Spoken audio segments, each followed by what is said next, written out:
EAP set rank అనేది మనకు గ్యారంటీగా వచ్చేస్తుంది. సో ఇప్పుడు దీనికోసం అని చెప్పేసి మేము ఆల్రెడీ మీకోసం ఫ్రీగానే బ్రిడ్జ్ కోర్స్ అనేది ఒకటి స్టార్ట్ చేసాం.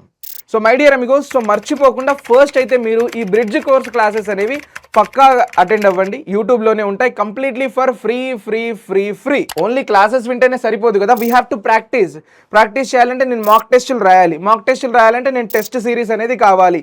నేను సపరేట్గా ఎడ్ నుంచి అనేది తెచ్చుకోవాలా సార్ అంటే అవసరమే లేదు. Hello my dear amigos, welcome back to Physics Wallah. Sir నాది రీసెంట్గా ఫస్ట్ ఇయర్ అయిపోయింది, నేను ఇప్పుడు సెకండ్ ఇయర్కి వెళ్ళబోతున్నాను. కానీ నా టార్గెట్ ఎంసెట్టే సార్. నేను ఎలా ప్రిపేర్ అవ్వాలి, ఏ విధంగా ప్రిపేర్ అయితే నేను ఖచ్చితంగా ఎంసెట్లో మంచి ర్యాంక్ కొట్టగలను. అండ్ చాలామంది ఈ డౌట్ అయితే అడిగారు నన్ను. అండ్ ఎస్పెషల్గా ఏంటంటే సార్ నాది 11th మొత్తం వేస్ట్ అయిపోయింది, నేను కొంచెం చిల్ అయ్యాను. ఐపీ ఎగ్జామ్స్ అయితే మన క్లాసెస్ విని బాగా రాసేసాను, కానీ ఇప్పుడు నెక్స్ట్ అయితే కెరియర్ మీద గట్టిగా ఫోకస్ చేయాలనుకుంటా, ఎంసెట్లో మంచి ర్యాంక్ రావాలన్న డౌట్స్ అయితే చాలామంది అడిగారు. మరి ఏం చేయాలో అంటే నేను చెప్పినట్టుగా నువ్వు స్టార్టింగ్ నుంచి ఎండింగ్ వరకు విని ఫాలో అయిపోతే చాలు నాన్న, నీకు మంచి ర్యాంక్ అనేది ఈజీగా వచ్చేస్తుంది. అండ్ నేను మీకు ఒక ఛాలెంజ్ ఇస్తున్నా ఈ వీడియోలో. ఈ ఛాలెంజ్ కనుక నువ్వు యాక్సెప్ట్ చేస్తే ఛాలెంజ్ యాక్సెప్టెడ్ అని చెప్పేసి నా కామెంట్ సెక్షన్లో చెప్పు. సో ఇక కుమ్మేద్దాం పదండి వీడియోలోకి. సో ఇప్పుడు ఫస్ట్ ఏంటంటే మనకి ఇప్పుడే ఇంటర్ అయిపోయింది కదా. సో సార్ ఇప్పుడు ఇంటర్ అయిపోయింది కాబట్టి నేను 11th నుంచి నేను 12thకి మూవ్ అవుతున్నాను సార్. ఓకేనా, 11th నుంచి 12thకి మూవ్ అవుతున్నాను. ఆల్దో ఇది వేస్టెడా, చాలా మందికి ఇది వేస్ట్ అయిపోయి ఉంటుంది అంటారు. లేదు 11thలో కూడా నేను బాగా పెర్ఫామ్ చేసుకుంటే వెరీ గుడ్ అన్న. సో ఇప్పుడు ఏంటంటే నీకు ఫస్ట్ 11thలో నుంచి మనం 12thకి వెళ్తున్నప్పుడు సార్ 11th క్లాస్లో ఉన్న కన్సెప్ట్స్ నాకు 12thలో ఏం యూజ్ అవుతాయి, ఫస్ట్ దాని మీద ఫోకస్ చేద్దాం. ఓకేనా, first we have to focus on those chapters which are useful in our 12th also. 11th నుంచే బట్ 12thలో కూడా యూజ్ అయ్యేవి ఏంటి, ఫస్ట్ ఇది. సెకండ్ థింగ్ ఏంటంటే సార్ నేను 11th సిలబస్ కూడా ప్యారలల్గా రివైజ్ చేయాలి. ఓకేనా, నాకు 11th సిలబస్ కూడా ప్యారలల్గా రివిజన్ అవ్వాలి. సో నేను 12th ప్రిపేర్ అవ్వాలి, కానీ 12th ప్రిపరేషన్తో పాటు 11th టాపిక్స్ అన్నీ కూడా 11th చాప్టర్స్ అన్నీ కూడా నేను రివైజ్ చేస్తూ ఉండాలి. రైట్, ఇది మన యొక్క మెయిన్ టార్గెట్ అనమాట. సో ఈ 2 స్టెప్స్ కనుక నువ్వు కంప్లీట్ చేసుకున్నట్లయితే ఈఏపీ సెట్ ర్యాంక్ అనేది మనకు గ్యారంటీగా వచ్చేస్తుంది నాన్న. ఈఏపీ సెట్ ర్యాంక్ అనేది మనకు గ్యారంటీగా వచ్చేస్తుంది. సో ఇప్పుడు దీనికోసం అని చెప్పేసి మేము ఆల్రెడీ మీకోసం ఫ్రీగానే బ్రిడ్జ్ కోర్స్ అనేది ఒకటి స్టార్ట్ చేసాం. So my dear Amigos, so మర్చిపోకుండా ఫస్ట్ అయితే మీరు ఈ బ్రిడ్జ్ కోర్స్ క్లాసెస్ అనేవి పక్కా అటెండ్ అవ్వండి. యూట్యూబ్లోనే ఉంటాయి, completely for free free free free. So ఈ బ్రిడ్జ్ కోర్స్ అటెండ్ అవ్వడం వల్ల మీకు అడ్వాంటేజ్ ఏమొస్తుందంటే అసలుకి మనకు 11th నుంచి 12thకి ఏ టాపిక్స్ యూజ్ అవుతాయి అండ్ మోస్ట్ ఇంపార్టెంట్ టాపిక్స్ ఏంటి అన్నీ కూడా మనకు రివైజ్ అయిపోతూ ఉంటాయి. డైలీ లైవ్ ఉండడం వల్ల ఈ క్లాసెస్ మీకు ఎలాంటి డౌట్ వచ్చినా సరే మీరు లైవ్ సెషన్లో వచ్చి మమ్మల్ని అడిగేయచ్చు, లేదా నువ్వు రికార్డింగ్ చూస్తే కనుక కామెంట్ సెక్షన్లో కూడా అడిగేయచ్చు. So that we can reply and clarify your doubts. This is the first and foremost advantage. దీనివల్ల అడ్వాంటేజ్ ఏంటంటే 11thలో మన 12th క్లాస్ అనేది డిస్టర్బ్ అవ్వకుండా ఉంటుంది. ఆల్దో నీ 11th వేస్ట్ అయిపోయింది, కానీ నీ అప్కమింగ్ క్లాస్ ఏదైతే ఉందో 12th అనేది డిస్టర్బ్ అవ్వదు. ఎందుకంటే నువ్వు 12thకి సంబంధించిన మోస్ట్ ఇంపార్టెంట్ టాపిక్స్ అన్ని కూడా ముందే నేర్చుకొని వెళ్ళిపోతున్నావు సబ్జెక్ట్ వైజ్.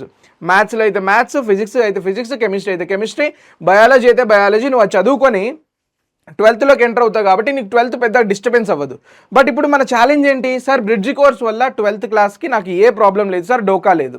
11th బేసిక్స్ అన్ని కవర్ అయిపోతాయి కాబట్టి 12th నేను హాయిగా ప్రశాంతంగా చదువుకోవచ్చు. కాకపోతే సార్ నాది 11th కూడా వేస్ట్ అయిపోయింది కదా, నేను 11th అంత బాగా చదవలేదు కదా, లేదు నేను ఇప్పుడు రివిజన్ చేయాలి కదా 11th. మరి ఎంసెట్ కావాలంటే టోటల్ సిలబస్ మీదే అడుగుతాడు క్వశ్చన్స్. మరి టోటల్ సిలబస్ మీద అడిగినప్పుడు ప్యారలల్గా 11thలో నుంచి కూడా కొన్ని క్వశ్చన్స్ వస్తాయి. మరి 11thలో నుంచి క్వశ్చన్స్ వచ్చినప్పుడు నేను 11th రివైజ్ చేయాలి కదా సార్ అంటే బరాబర్ 100% నువ్వు రివైజ్ చేయాలి. మరి ఎలా సార్ రివైజ్ చేయడం? ప్యారలల్గా కాలేజ్లో మాకు ప్యారలల్గా రెండు బ్యాచెస్, మరి నేను 11thలో కూర్చుంటే 12th ప్రాబ్లం, మరి ఎలా సార్ అని చెప్పేసి చాలామంది కన్ఫ్యూజన్ వచ్చింది. సో ఇప్పుడు వాళ్ళందరి కోసమే we came with a particular solution. ఏంటి సార్ సొల్యూషన్ అంటే, దీనికోసం we have lakh AP website batch నాన్న. సో మీకోసమే లక్ష ఏపీ ఈఏపీ సెట్ 2027 ఒక బ్యాచ్ ఉంది మీకోసం.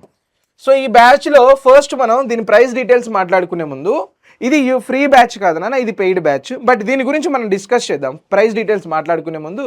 అసలు దీంట్లో మన ఫ్యూచర్స్ ఏమున్నాయి సార్, వాట్ ఆర్ ద థింగ్స్ అంటే ఈ బ్యాచ్ వల్ల మనకు బెనిఫిట్ ఏంది అది మీకు తెలియాలి కదరా భయ్. సో బ్యాచ్ వల్ల బెనిఫిట్ ఏంటంటే మీకు ఒక్కసారి మనం జాగ్రత్తగా చూసుకున్నట్లయితే నాన్న, బ్యాచ్ వల్ల బెనిఫిట్ వచ్చేసరికి ఫస్ట్ మోస్ట్ ఇంపార్టెంట్ థింగ్, ఇందులో మనకు రోజు అంటే లైవ్ క్లాసెసే ఉంటాయి. ఫస్ట్ ఇందులో మనకు లైవ్ క్లాసెసే ఉంటాయి. సెకండ్ థింగ్, నీ 11th వేస్ట్ అయిపోయిందని నన్ను టెన్షన్ వద్దు. కంప్లీట్ చూడండి అన్న, కంప్లీట్ ఇందులో బాగా గుర్తుపెట్టుకో, 11th ప్లస్ 12th నాన్న 2 సిలబస్లు కవర్ అయిపోతాయి. 11th plus 12th syllabus cover అయిపోతుంది. సార్ మరి ఓన్లీ క్లాసెస్ వింటేనే సరిపోదు కదా, వీ హ్యావ్ టు ప్రాక్టీస్ చేయాలంటే నేను మాక్ టెస్టులు రాయాలంటే నేను టెస్ట్ సిరీస్ అనేది కావాలి, నేను సపరేట్గా ఎడ్ నుంచి అయినా తెచ్చుకోవాలా సార్ అంటే అవసరమే లేదు. ఇందులోనే మేము మీకోసం ఒక టెస్ట్ సిరీస్ కూడా ఇంక్లూడ్ చేశాము. So we have also included test series. And నీకు ఒక డౌట్ రావచ్చు, అండ్ ఒక సింపుల్ థింగ్ చెప్తాను. ఇప్పుడు 12th సిలబస్ మారింది నాన్న. సో సిలబస్ అప్డేట్ అయింది, కొత్త సిలబస్ని బేస్ చేసుకుంటూ క్లాసెస్ అనేవి వినాలి మనం. ఆ కొత్త సిలబస్ని బేస్ చేసుకొని ఈ బ్యాచ్ అనేది కంప్లీట్గా ఉండడం జరుగుతుంది. అండ్ ఈ టెస్ట్ సిరీస్ కూడా బేస్డ్ అపాన్ న్యూ సిలబసే మేము డిజైన్ చేయడం జరిగింది సబ్జెక్ట్ వైజ్. కాబట్టి మర్చిపోకుండా ఈ టెస్ట్ సిరీస్ని ఒకసారి అబ్జర్వ్ చేయండి. ఎందుకంటే ఇప్పుడు మీకు సిలబస్ మారడం వల్ల పీవైక్యూస్ పాత సిలబస్ మీద ఉంటాయి. చాలా వరకు మీ సిలబస్ అనేది డిలీట్ అయిపోయింది. అంటే పర్టికులర్ ఒక చాప్టర్ తీసుకుంటే ఆ చాప్టర్లో నుంచి చాలా కన్సెప్ట్స్ అనేవి డిలీట్ అయిపోయాయి. మరి ఆ డిలీటెడ్ కన్సెప్ట్ మీద క్వశ్చన్స్ మనం ప్రాక్టీస్ చేసుకోవడం వల్ల there is no use, waste of టైమే మనకు. కాబట్టి పర్టికులర్గా మనం ఎగ్జామ్ పాయింట్ ఆఫ్ వ్యూలోనే ఫోకస్ చేయాలి. కాబట్టి ఈ టెస్ట్ సిరీస్ అనేది మీ డిలీటెడ్ సిలబస్ని కవర్ చేసుకుంటూ అన్ని విధాలుగా మనకి ఇది చాలా యూజ్ ఉంటుంది. ఓకేనా? ఈ test series. Sir 4th one sir, only test series అయినా సార్, ఇంకేం లేవా సార్? మరి ఇప్పుడు నేను ఎంసెట్కే ప్రిపేర్ అయితే నా బోర్డ్ ఎగ్జామ్స్ ఎలా సార్ అంటే, ఇందులోనే మేము మీకోసం ఫ్రీగా మళ్ళీ కొత్తగా నువ్వు సపరేట్గా పే చేయాల్సిన అవసరం లేకుండా ఫ్రీ బోర్డ్ బూస్టర్ బ్యాచ్ కూడా ఇందులోనే మేము ఇంక్లూడ్ చేసాం నన్ను. ఓకేనా? Free board booster batch. So that నీకు ప్యారలల్గా నీ బోర్డ్స్ కూడా డిస్టర్బెన్స్ అనేది ఉండదు. అండ్ మీ అందరికీ తెలుసు మినిమం ఎలిజిబిలిటీ క్రైటీరియా అయితే ఉంది కదా, 75% అయితే కావాలి కదా మనకు. మరి అది ఫిల్ చేయాలంటే బోర్డ్స్ ముఖ్యం బిగులు. సో ఆ బోర్డ్స్ అనేది నీకు ఈ బ్యాచ్లోనే కంప్లీట్లీ ఫ్రీగా అయిపోతున్నాయి. సార్ మరి ఇప్పుడు మార్కెట్లో ఎక్కడ చూసినా మనకు పీవైక్యూస్ దొరకవు, డిలీటెడ్ సిలబస్. మరి పీవైక్యూస్ ఎలా సార్ అంటే, ఇగో మేమే సపరేట్ చేసి పీవైక్యూస్ మీకు ఇందులోనే అవైలబుల్గా చేస్తున్నాం. ప్రీవియస్ ఇయర్ క్వశ్చన్స్ కూడా ఈ బ్యాచ్లోనే మీకు కంప్లీట్లీ ఫ్రీగా అవైలబుల్గా ఉంటాయి అనమాట. అంటే ఈ బ్యాచ్ తీసుకున్న వాళ్ళకి అవన్నీ కూడా మేము ఇందులోనే ఇంక్లూడ్ చేయడం జరుగుతుంది. సో మై డియర్ అమిగోస్, వీటితో పాటు మీకు ఏఐ గురు, మీకు ఏమైనా డౌట్ వచ్చింది ఇన్స్టంటేనియస్గా నాకు సొల్యూషన్ కావాలి అంటే వీ హ్యావ్ ఏఐ గురు. ఓకేనా? ఏఐ గురు సపోర్ట్ ఉంటుంది.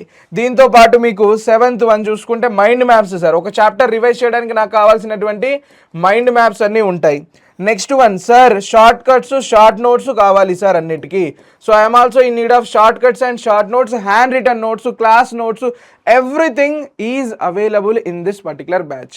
సో ఇన్ షార్ట్గా చెప్పుకోవాలంటే ఈ బ్యాచ్ వచ్చేసరికి మీకు ఒక ఫుల్ ధమాకా బ్యాచ్ అనుకోవచ్చు నాన్న. సో ఒక్కసారి జాగ్రత్తగా అబ్జర్వ్ చేసుకోండి, ఇన్ని గనం ఆఫర్ చేసే బ్యాచ్ అనేది మీకు ఎక్కడా దొరకదు.